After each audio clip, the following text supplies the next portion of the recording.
When 7-year-old Lily Marsh walked out of the grocery store in Asheville, North Carolina on a Saturday morning in early November, one hand holding her grandmother's and the other pressed flat against the side of her head to keep her wig from shifting in the wind, she was not thinking about the man by the motorcycles. She was thinking about whether the wig was straight and whether anyone was looking, and whether the kids at the birthday party that afternoon would say something or just think something, which was somehow worse. She had learned in the 8 months since her diagnosis that the thinking was always worse. She had not yet learned because she was 7, and there were things even brave 7-year-olds had not yet had time to learn, that a stranger could look at her and see exactly what she was and find it worth saying out loud. That lesson arrived in a grocery store parking lot in the form of a man with a gray beard and a leather vest and a voice like the low end of a piano, who looked at her adjusting her wig in the November wind and said something so simple and so direct that her grandmother had to look away for a moment to collect herself. Lily would repeat those words at the birthday party that afternoon. She would repeat them to her mother that night. She would write them, in her careful second-grade handwriting, on a piece of paper she taped to her bedroom mirror, where they stayed for the next 3 years. The Ingalls grocery store on Merriman Avenue was busy on Saturday mornings the way it was always busy, carts collecting at the entrance, families navigating the aisles with the focused efficiency of people who had a list and a limited window. Lily's grandmother, a woman named June, had the list on her phone and read it with glasses perched at the end of her nose, and Lily walked beside her with the particular gravity of a child who's been given the important job of holding the reusable bags. She took the job seriously. She held the bags with both hands when they were empty and draped them over her shoulder when they were full, and she told June when something on a low shelf matched what was on the list, because June's knees made bending difficult, and Lily had decided, some months ago, that helping June was one of the things she was good at and intended to keep being good at. She was good at a lot of things, actually, and she knew it without arrogance, the way children know things about themselves before the world has had time to complicate the knowing. She was good at reading, better than anyone in her class and most of the class above hers. She was good at drawing horses, which she had practiced until they looked like real horses, and not like the dog-horse hybrids that most of her friends produced. She was good at remembering things people told her, names and birthdays and what someone's favorite color was, and at making people feel that what they said had been genuinely heard. Her teacher, Mrs. Abernathy, had written on her last report card that Lily had a gift for making others feel seen, which June had read out loud 3 times and then folded carefully and put in the drawer where she kept important things. What Lily was not good at, or not yet, was the wig. It was a nice wig. Her mother had spent a long time choosing it, longer than she'd let Lily see, and the result was a shoulder-length wave of warm brown hair that was close to what Lily's own hair had been before the treatment started. Her mother had tried to make it a whole thing, a special afternoon in the wig shop with sparkling water in small glasses, and a woman who was kind and patient and let Lily try on 7 different options before settling on this one. Lily had chosen it partly because it was the most like her hair, and partly because the woman in the shop had said it suited her face, which Lily had decided to believe. But a wig was not hair, and no amount of kind shopwomen or sparkling water changed the fundamental fact that it sat on her head rather than growing from it, which meant it moved when the wind moved and shifted when she moved quickly, and required monitoring in a way that her real hair never had. She had become a person who checked reflections, store windows, car mirrors, the dark screen of June's phone when it was asleep. She checked them quickly and without making it obvious, because she did not want to be someone who made it obvious, but she checked them the way you check something you are responsible for and cannot afford to let slip. She was checking the reflection in the automatic glass doors on the way out of the grocery store when the wind came around the corner of the building and caught the wig at the front, lifting it slightly on one side. Lily stopped walking. She set the bags down on the ground and used both hands, pressing the wig back into place with the careful thoroughness she had learned from watching her mother show her, fingers moving along the edge from temple to ear. June stopped beside her and waited without saying anything. That was one of the things Lily loved best about June. She never said anything that made it bigger than it was. Lily picked up the bags. They walked toward the car. The motorcycles were parked at the far edge of the lot, 4 of them in a row, large and chrome-heavy, and taking up space with the comfortable authority of things that did not apologize for themselves. The men who belonged to them were loading things into saddlebags and talking to each other, with the shorthand of people who had been talking to each other for a long time. Lily noticed them the way she noticed most large things, briefly and without alarm, and then looked away. She did not notice the one who had noticed her. He was standing slightly apart from the others, a very large man with a beard the color of winter clouds and a black leather vest covered in patches that Lily could not read from this distance. He was not staring. That was the thing she would think about later, when she was old enough to think about it with the full vocabulary it deserved. He was not staring the way people sometimes stared, with that particular quality of attention that made you feel like a problem to be processed. He was just looking, the way you look at something when you see it clearly and it means something to you. He said something to the man beside him, brief and quiet, and then he walked across the parking lot toward them. June saw him coming, and her hand tightened slightly on Lily's shoulder, the instinctive protective adjustment of a grandmother doing her job. But the man's pace was unhurried, and his hands were visible, and his face, when he got close enough for Lily to see it properly, had the kind of lines in it that came from being outside a great deal, and from, she would think later, a lot of deciding to do the right thing.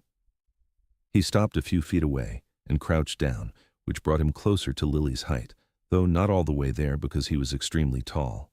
He looked at her directly. "Hey there," he said. "What's your name?" "Lily," she said. "Nice to meet you, Lily. I'm Frank." He said it like it was the simplest thing in the world, which it was and also wasn't.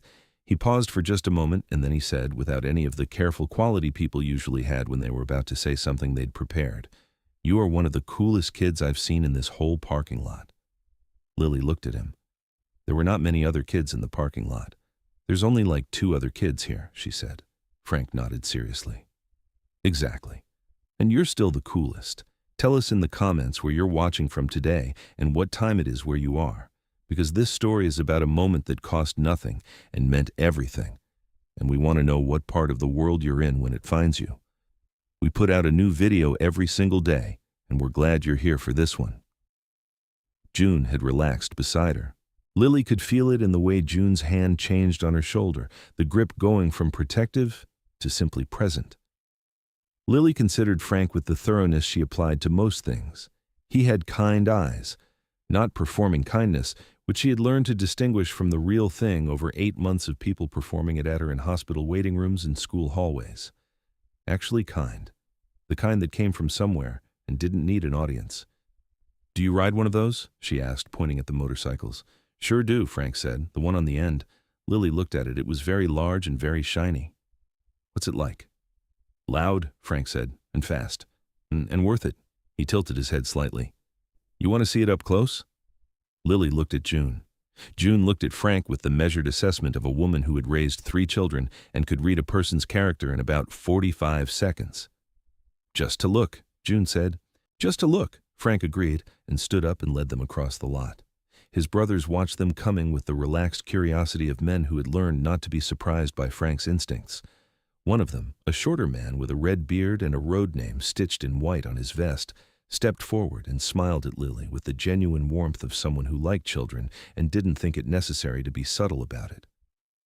"This is Red," Frank said, "and Bear and Chico." He gestured along the row. "Gentlemen, this is Lily. She wanted to see the bikes."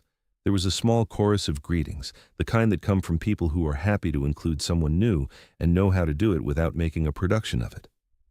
Red crouched down and asked Lily which one she thought was the best looking, and Lily studied all 4 with genuine critical attention before pointing at a deep blue one 2 spots over. "That one," she said. Because of the color. Red looked at his own bike, which was the blue one, and looked back at Lily with the expression of someone who has just been told something they already believed. "Kid's got taste," he said to Frank. Frank agreed that she did. Lily stood in front of the blue motorcycle and looked at it seriously, the way she looked at things she intended to remember. She was still holding the reusable grocery bags, one in each hand, and her wig was straight now, pressed back into place by the work she'd done at the door, and the November wind had calmed to something manageable. She felt, standing there between June and these large men with their loud machines, something that she didn't have an exact word for, but that she would eventually learn to call comfortable. seen but not examined, present but not performed. Frank came to stand beside her. He wasn't looking at the bike. He was looking at her. "Lily," he said. She looked up at him. "I want to tell you something," he said. He said it the way her father said things when he wanted her to hear them properly, with a slight shift in his voice that meant, "This is not casual." She gave it her full attention. "You're brave," he said. "I can see that. But I want you to know you're also beautiful. Not brave instead of beautiful. Both. At the same time. Because they always both come together when it really counts." Lily was quiet for a moment. She thought about the mirror in the wig shop. She thought about the report card in June's drawer. She thought about Mrs. Abernathy and the horses she drew and the birthday party that afternoon and whether the kids would say something or just think something. She thought about pressing the wig back into place at the grocery store door, both hands, no apology. "Okay," she said. Frank nodded, like that was exactly the right answer. "Okay," he agreed. June made a sound that was not quite a word, and when Lily looked up at her, June was looking somewhere past the motorcycles at the middle distance with the expression she got when she was keeping something in. Lily recognized it. She had seen it on her mother's face many times this year. It was the face of someone who had a lot of feelings and had decided that right now was not the time for all of them. Lily reached up and took June's hand. June squeezed it. "Thank you," June said to Frank, and her voice was very steady, the steadiness of effort rather than ease. Frank looked at June with the eyes that Lily had decided were the real kind. "Thank her," he said. "She's doing the hard part." June looked at Lily. Lily looked at June. They stood there in the parking lot with the motorcycles and the November light and the grocery bags between them, and something passed between them that didn't require any words at all. Lily Marsh had been diagnosed in February, which was the worst month for it, her mother said later.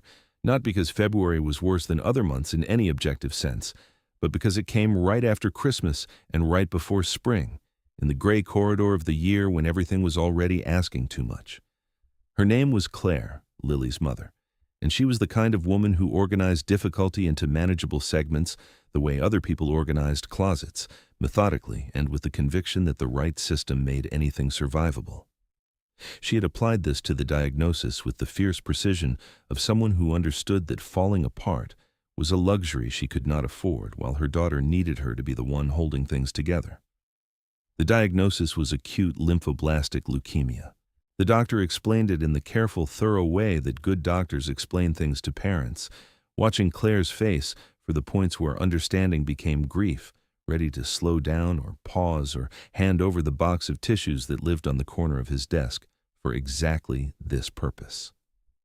Claire had taken notes on her phone. She had asked 12 questions, all of them good ones, and the doctor had answered each of them honestly and completely. She had shaken his hand when they were done.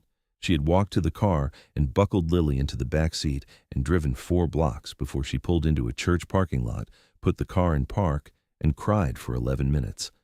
Then she had driven home and made Lily a grilled cheese sandwich and called her own mother, June, and said the words out loud for the first time. June had driven up from Hendersonville the next morning with 2 casseroles and a calm so absolute it was itself a kind of strength. She had moved into the guest room without being asked and stayed for 6 weeks, and then moved back to Hendersonville and driven up twice a week after that, every Tuesday and every Saturday, because Tuesdays were the hard days, and Saturdays were when Lily needed company that wasn't asking anything of her. Lily's father, Tom, worked remotely and had rearranged everything that could be rearranged and some things that couldn't, so that he was home every day and at every appointment and in the chair beside Lily's bed during the long treatment sessions that started in March. He was a quiet man by nature, steady and consistent, the kind of father whose love registered not in grand gestures, but in the unbroken accumulation of small ones. He learned every nurse's name and every medication's schedule and every side effects pattern. And he drove Lily to her appointments in a car stocked with the specific snacks that didn't make her stomach turn, and a playlist she had curated herself and the audiobooks she liked, which ran heavily toward fantasy and the kind of animal stories where the animal always made it in the end. They had been told, the family, that childhood all had good outcomes in the majority of cases, that the treatment was difficult, but the numbers were encouraging. The doctor said, encouraging the way he said everything, with precision and without false warmth, which was actually the most comforting thing he could have done, because Claire and Tom were both people who trusted precision more than warmth and found comfort in data rather than reassurance. Lily was 7 and did not yet have a strong opinion about data, but she had a strong opinion about getting better, which was that she intended to, and she had stated this opinion clearly and on multiple occasions to anyone who seemed to need reminding. The hair had started going in April. Lily had known it was coming because her parents had told her it was coming, because they had decided very early that the worst thing they could do was let the illness surprise her. She had processed it with the same serious thoroughness she applied to everything, sitting cross-legged on the bathroom floor with her mother beside her, asking questions. Will it all go? Yes, probably most of it. Will it grow back? Yes. Will it look the same? Probably pretty close. Can I get a wig? Absolutely. Can I pick it myself? 100%. She had picked the brown shoulder-length one after trying 7 options. She had chosen it because it was most like her real hair and because the woman in the shop had said it suited her face, which Lily had weighed and found credible. She wore it every day, to school on the days she was well enough to go and to appointments on all the other days, and to June's house on Saturdays when the week had been hard and the solution was June's cooking and June's uncomplicated company, and the way June never asked her to feel differently than she felt. She had become, in 8 months, an expert on the wig in the specific way you become expert on things you have no choice but to manage. She knew exactly how it sat when it was right and exactly how it felt when it was drifting. She knew which weathers were harder, wind being the main offender, and which surfaces had the best reflections for a quick check. She had developed the adjustment reflex, both hands, temple to ear, a gesture so practiced it had become nearly unconscious, the way you push your glasses up without thinking or tuck your hair back without looking. What she had not developed, or not yet, was indifference to whether people saw her do it. She was working on it. She had the self-awareness to know she was working on it, and the honesty to admit it wasn't finished. Some days she adjusted the wig in the grocery store without caring who was looking, and some days she turned away from the aisle to do it, angled toward the shelving, as if shielding a private act from a public space. The difference between those days was not always predictable. It had something to do with how the week had gone, and something to do with how she was feeling, and something, she was pretty sure, to do with how many times she'd had to explain herself to someone lately. Explaining was tiring in a specific way that was different from the tiredness of treatment. It was the tiredness of being a subject rather than a person. Frank Collier had not made her a subject. She thought about him at the birthday party that afternoon, which was for a girl in her class named Priya, who lived in a house with a big backyard and had organized a scavenger hunt with actual prizes at the end. Lily had gone because she wanted to go, because she had decided early in her illness that she was not going to become someone who stopped going to things, and because Priya had called her personally to make sure she was coming, which Lily had found both touching and characteristically Priya, who was the kind of person who called instead of texted for important things.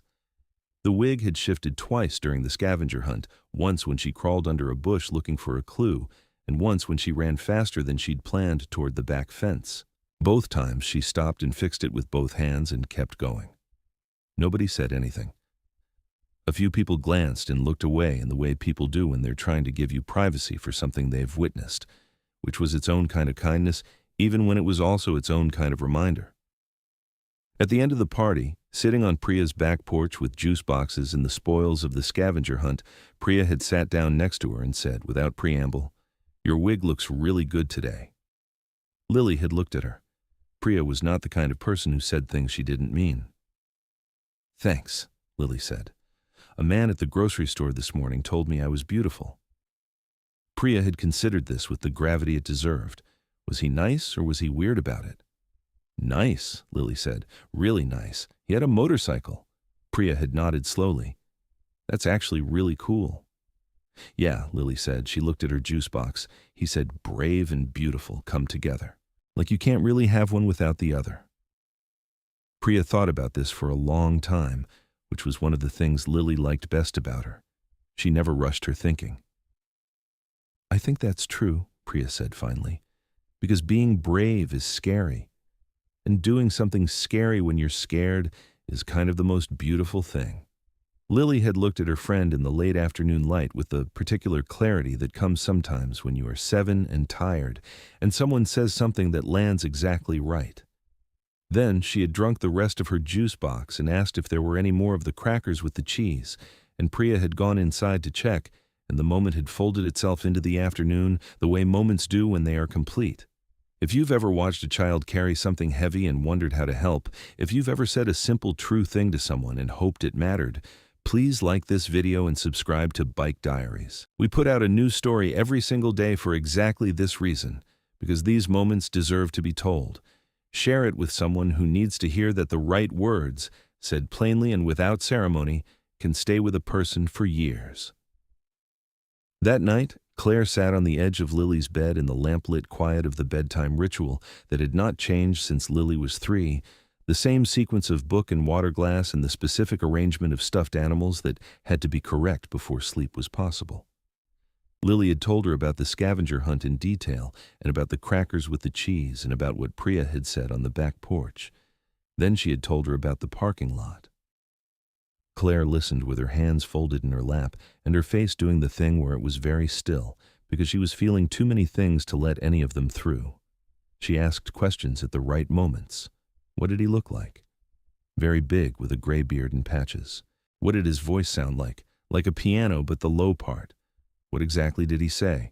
Lily told her exactly. Both times. The coolest kid in the parking lot, which was funny.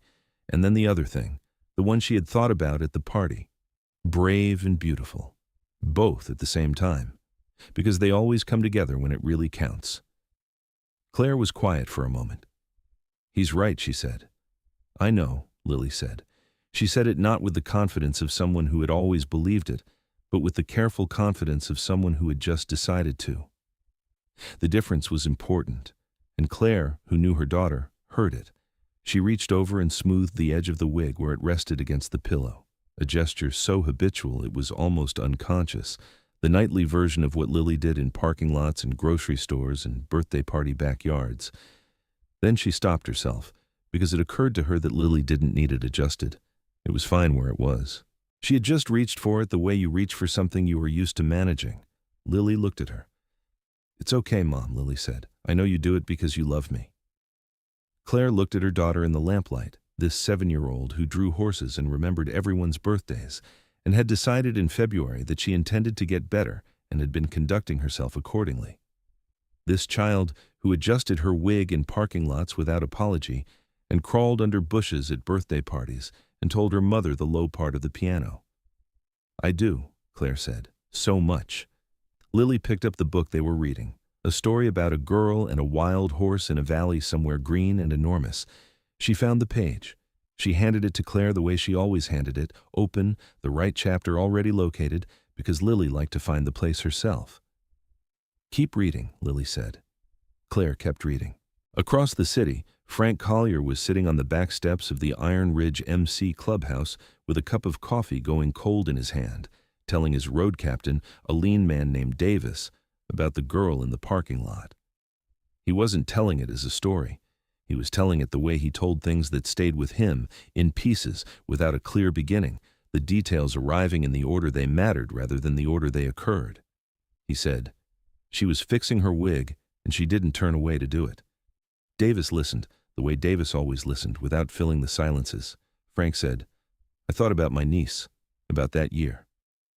Davis nodded once. Frank's niece, Emma, had gone through treatment at 9 for a different thing, a different illness, a different set of years.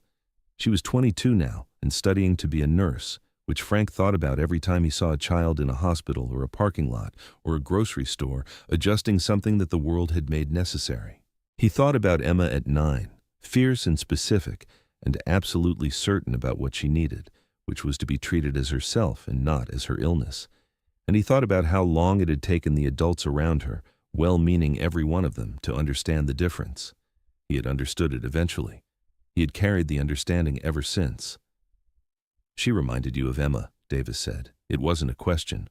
The way she held the bags, Frank said, like she had a job and she was doing it. Davis looked at the night sky above the clubhouse roof, the particular darkness of November with its early setting and its cold clarity. Did you say something to her? Frank drank the cold coffee. "I told her the truth," he said. Davis nodded again. That was generally Frank's method when he had one. The truth, stated plainly, aimed at the person who needed it. No ceremony, no preparation. Just the thing that was true, delivered directly, in the belief that people could handle truth better than they were usually given credit for, and that the alternative, the careful management of what you said and what you withheld, was a form of distance that looked like kindness and wasn't. His brother had taught him that, not by saying it, by dying at 51 with a list of unspoken things long enough to haunt a person, which it had, and which had reorganized Frank's understanding of what the time was actually for. "What did she say back?" Davis asked.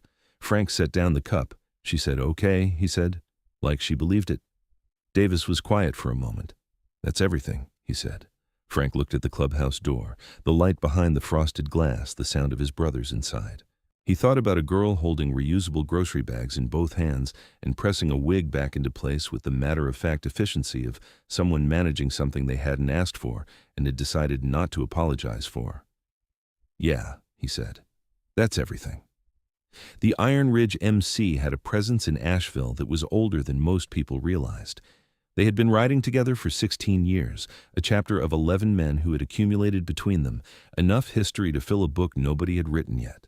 They did the things that clubs like theirs did, the toy drives and the charity runs and the hospital visits, and they did them without needing recognition for it, which was the surest sign that the doing was the point. Frank Collier had been a member for 13 of those 16 years, joining 2 years after his brother died, and 1 year after he had decided that grief, left unorganized, became something else, something heavier and less useful, and that the best thing he could do with the particular anger of losing someone too early was to point it in a direction that helped people rather than the alternative. He had become, over those 13 years, the member that other members called when something needed to be said to someone and they weren't sure how to say it.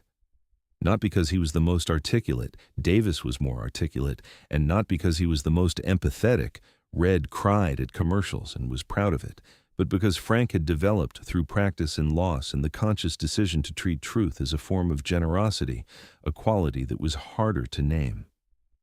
He looked at people, really looked, without the distancing mechanisms most adults built up over years of navigating public spaces, the practiced art of seeing without engaging.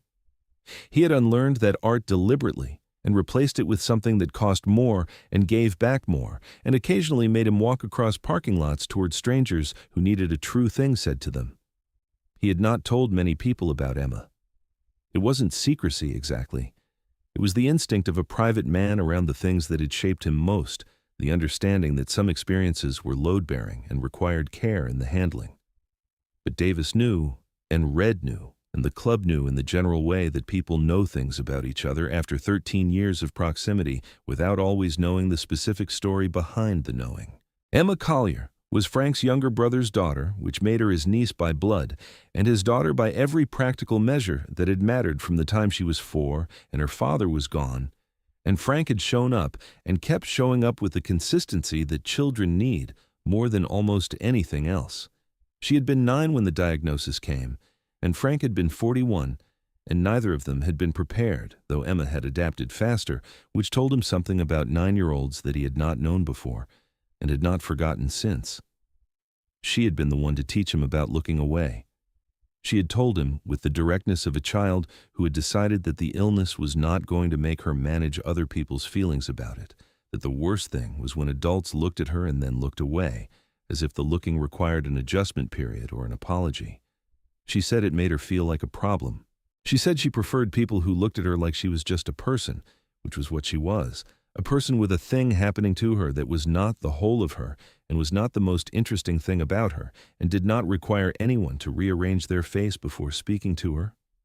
Frank had taken that in and rearranged himself accordingly, and the rearrangement had outlasted the illness, which Emma had beaten at 10 with the same fierce specificity she brought to everything, and it had become part of how he moved through the world. He looked at people. He said what he saw. He did not rearrange his face. He had called Emma that Saturday evening, after the conversation with Davis on the back steps, because he called her most weekends, and because this particular weekend he had been thinking about her in a specific way that wanted acknowledging. She answered on the third ring, slightly breathless, with the sound of other people in the background. Uncle Frank. "Hold on, let me step outside." He waited. A door closed. The background noise faded.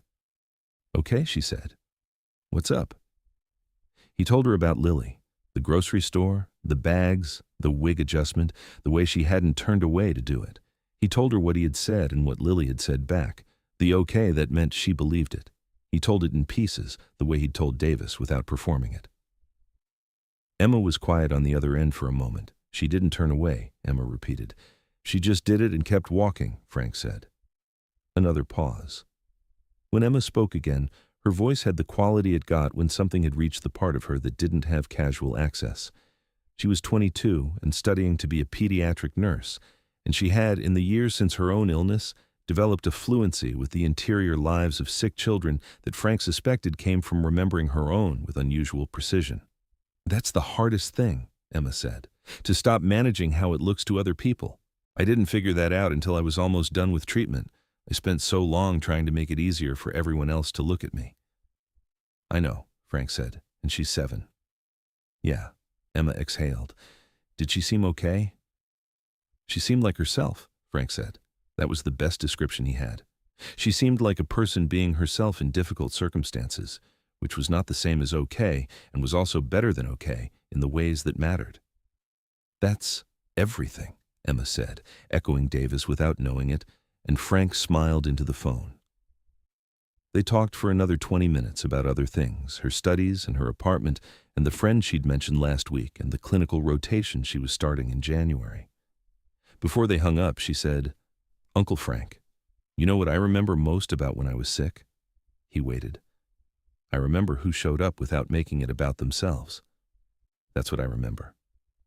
She paused. "So thank you for being one of those." Frank held the phone for a moment after the call ended, sitting on the back steps in the November cold with the clubhouse light behind him. He thought about his brother, who had not had enough time. He thought about Emma at 9, fierce and clear-eyed, teaching him to look without looking away. He thought about a girl in a parking lot holding grocery bags in both hands. He thought about the word beautiful and how people misused it, how they deployed it as comfort or performance or social management, how it accumulated layers of meaning that sometimes obscured its simplest function, which was to name what was actually there. He had said it to Lily because it was what he saw, not as encouragement, not as medicine, as observation. He had spent 13 years learning the difference. 3 weeks after the parking lot, a woman called the Iron Ridge MC's community line, which was listed on their website under contact and fielded by Red, who had a gift for it. Or she said her name was Claire, and that her daughter Lily had met a man named Frank in a grocery store parking lot in early November, and that she wanted to thank him if that was possible. Red, who had heard the parking lot story from Frank and from Davis, and from 3 other members in the manner of things that circulate through small communities, said that it was absolutely possible, and took her number and called Frank immediately. Frank called Claire back that evening. She answered with the voice of someone who had prepared for the conversation and then found that the preparation didn't quite cover the actuality of it. She said thank you. She said Lily had talked about the parking lot for 3 weeks. She said her daughter had written something on a piece of paper and taped it to her bedroom mirror, and when Claire told him what it said, Frank was quiet for a long moment. "Brave and beautiful come together," Claire said. That's what she wrote. She said you told her that. "I did," Frank said. "She reads it every morning," Claire said. Her voice was steady in the way of effort rather than ease. "Before school on the good days and before appointments on the other days. She reads it, and then she adjusts her wig, and she goes." Frank looked at the wall of his kitchen, a plain wall with nothing on it, and felt the particular fullness that came sometimes when something he'd done without calculation turned out to matter in a way he hadn't predicted. He had walked across a parking lot because a child was managing something difficult without apology, and that had seemed worth acknowledging. He had said what was true because the truth was what he had, and because Emma had taught him a long time ago that children with hard things happening to them needed truth more than they needed careful handling. He had not anticipated the mirror. Claire asked if he would be willing to meet Lily again. Not for any particular purpose, she said carefully, but because Lily had asked more than once whether the man from the parking lot might come to one of the Iron Ridge toy drives she'd found on their website. She'd seen the photos online. She'd told Claire she wanted to help sort toys because she was good at organizing. "She's 7, Frank said, and he could hear the smile in his own voice. "She makes lists," Claire said. "She gets it from me." Frank told her about the December toy drive, the second Saturday of the month, a community center on the east side. He told her it started at 10 and that there was always bad coffee and usually someone brought donuts and that any help sorting toys would be genuinely appreciated. He told her Lily should dress warm because the loading bay was cold. He said it all practically, without ceremony, the way you tell someone where to show up. They came on a Saturday morning in December, the three of them, Claire and Tom and Lily, who arrived wearing a puffy red coat and the brown wig and an expression of focused preparedness that Frank recognized immediately as a child who had decided she was going to do a good job and was already doing it in her mind. She spotted Frank across the community center room and walked toward him with the directness of someone who knew where she was going. "Hey there," Frank said. "Hi," Lily said. "I'm here to sort toys." "I know," Frank said. "We need you." He meant it. She was extraordinarily good at it, this small, systematic child who could look at a pile of donated toys and begin categorizing them by age range and type before most adults had oriented themselves to the scope of the task. Red worked alongside her for an hour and told Frank afterward that she'd reorganized his whole approach to the process and he was going to implement it permanently. Tom sorted boxes in the loading bay with Bear and Chico, with the quiet ease of a man who was comfortable with physical work and didn't need conversation to fill the time. Claire helped two of the club's partners set up the distribution table and drank the bad coffee and watched her daughter across the room with the expression of a person who was full of something too large to name and had decided the only thing to do with it was let it be there. At some point mid-morning, Lily found herself standing beside Frank near the back wall, both of them taking a momentary break, and she looked up at him with the directness that was one of her defining features. "I put what you said on my mirror," she said.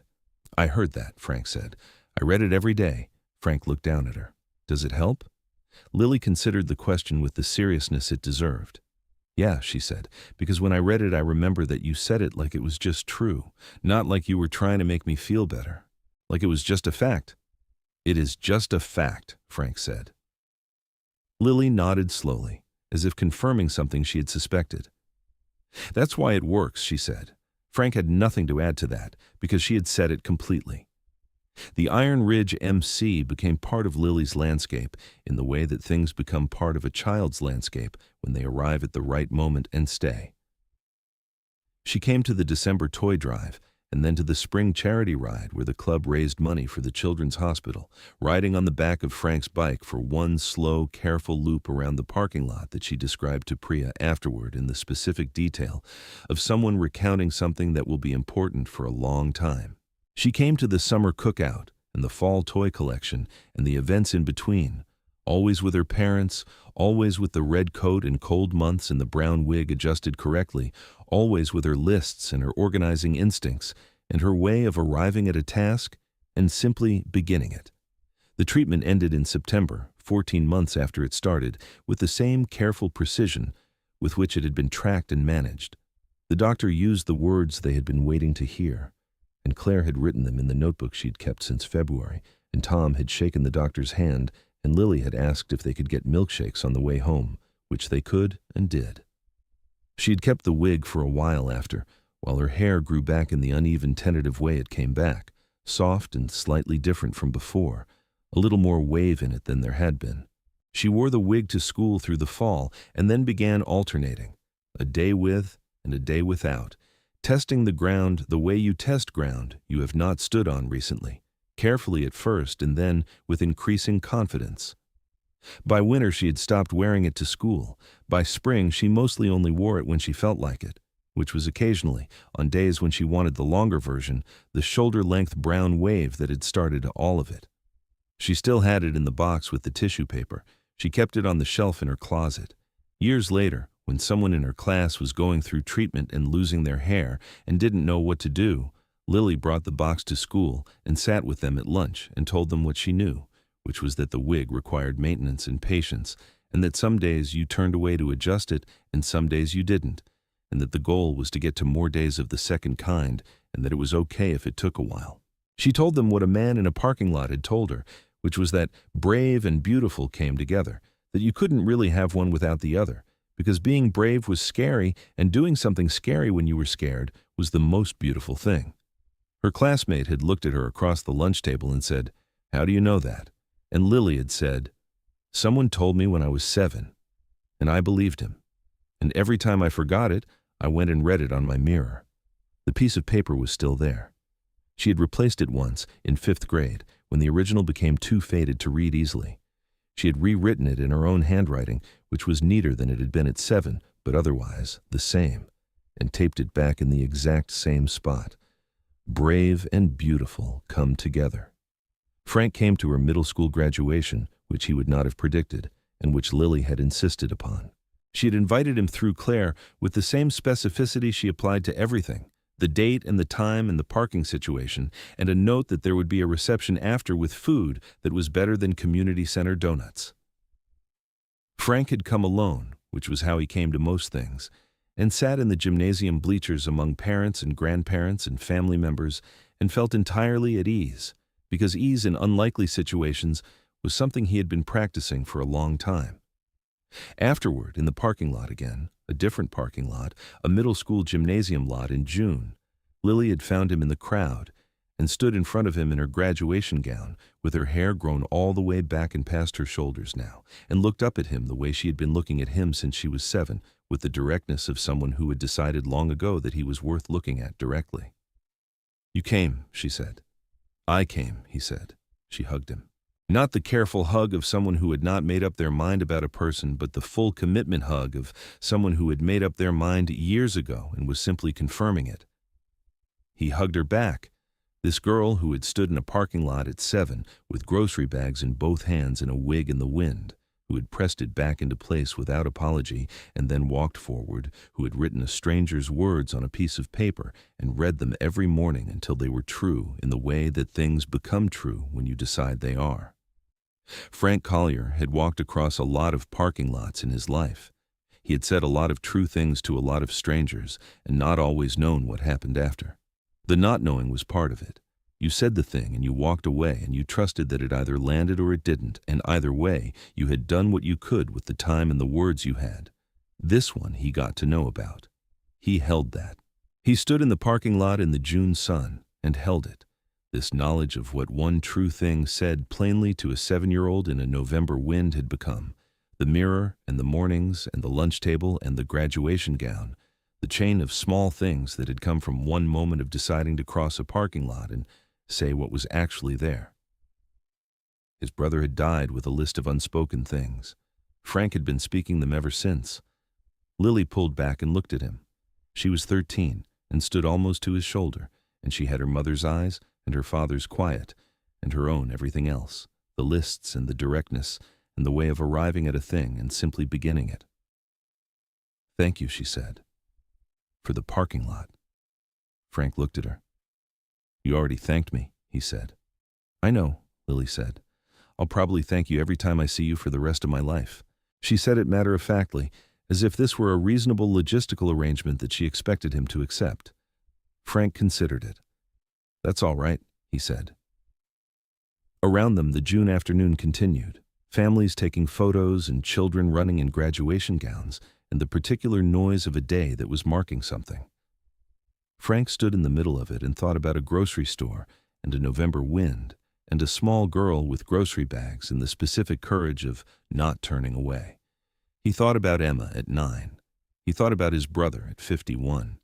He thought about what it meant to say the true thing while there was still time, and how the time was always shorter than you planned for, and how the only reliable response to that was to say the thing now in the parking lot, in the plain light of an ordinary morning, to whoever was standing in front of you adjusting something the world had made necessary, and doing it without apology. You are beautiful. You are both at the same time, because they always come together when it really counts.